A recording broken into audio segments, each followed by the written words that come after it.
Good morning everyone. তো day 31 in ML, আর আমি ঘুম থেকে উঠে পড়েছি। উঠেই ব্রাশ করে ফার্স্টেই চাটা খেয়ে নিলাম।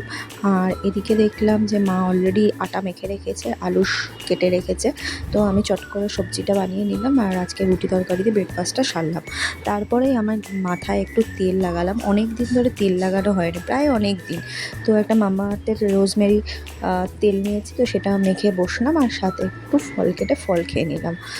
আর এদিকে আমি স্নানে চলে গেলাম। তারপর আজকে শ্যাম্পু ট্যাম্পু দিয়ে স্নান টান করবো, ওই জন্যই তেলটা মেনলি মেখেছি। এদিকে আমার স্নান তো একেবারে ডান, আর আমি স্নান করে বেরিয়েই একেবারে লাঞ্চটা সেরে নিলাম।